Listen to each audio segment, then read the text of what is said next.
Hey y'all, Zach McDonald, your real estate agent with Real Property Associates, and this is my Seattle Housing Market Watch for November 28th, 2023.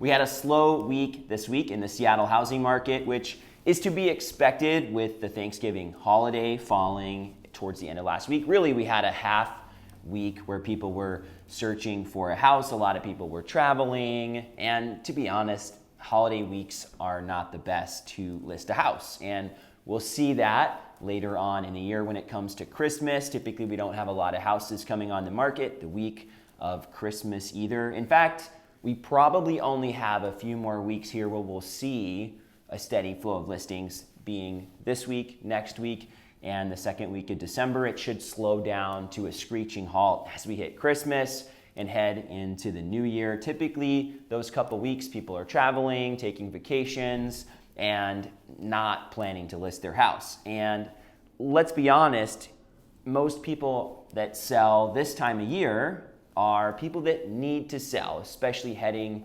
into the rest of the holiday season. So if you're somebody thinking about buying a house, this is typically when you have some of the better opportunities. And I'm not meaning the most opportunities, but you have people that are motivated to sell.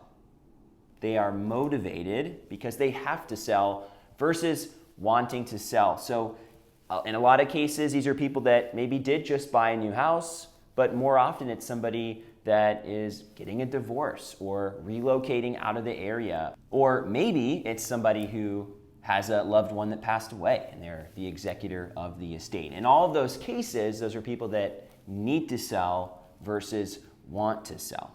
Now, if we look at the market here over the past week, you're gonna get to see what we just talked about, and that is that the new listings were scarce. In King and Snohomish County, over the past 7 days, we had 124 residential listings come on the market.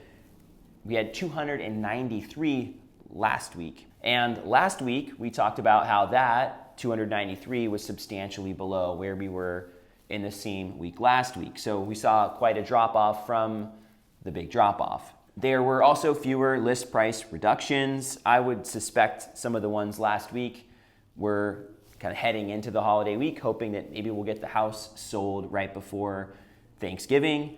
This week, only 131 price reductions. Contingent sales, about the same, 12 contingent sales versus 13 contingent sales. Again, this is a time where sellers are open to contingent offers, and that is typically after 2 to 3 weeks on the market. There are few houses selling immediately after coming on the market in the contingent status, but there still are opportunities for those that need to buy before they sell. Let's look at pending listings now. We did have quite a drop-off in pending listings. It makes sense when you have such a drop-off in the new listings, but pending listings, 443 this past week versus 575 the previous week. We also had a drop-off in the sold listings. It was a short week, as we talked about already, so I'm not surprised to see the drop-off there, but 315 sold listings versus 471 the previous week.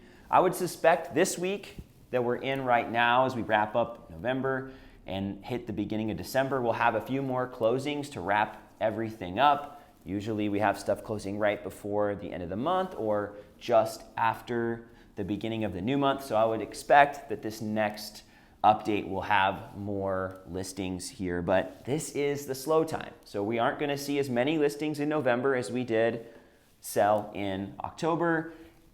And I think we're still gonna be down considerably when we look back at the November numbers from last year once we get those here next week. So again, the housing market in Seattle is stable. We've seen that change here over the past 6 to 7 months as things have sorted themselves out. Interest rates are still kind of in that 7.25% range. Mortgage News Daily has 7.3% for the mortgage rates as of today on their daily survey, and that's only down 0.03% from last week, so not much of a change.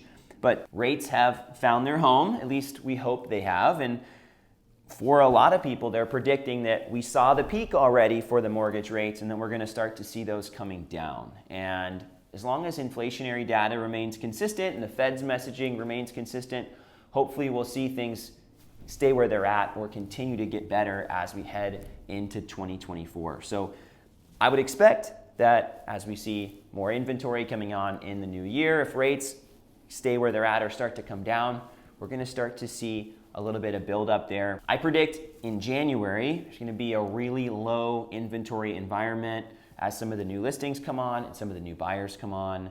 If the rates remain close to where they're at or start dropping, we're going to see quite the frenzy heading into 2024. Thanks so much for tuning in to this week's Seattle Housing Market Watch. I hope that it was valuable for you. If it was, please consider subscribing. And if you know somebody who could benefit from this information, please share it with them.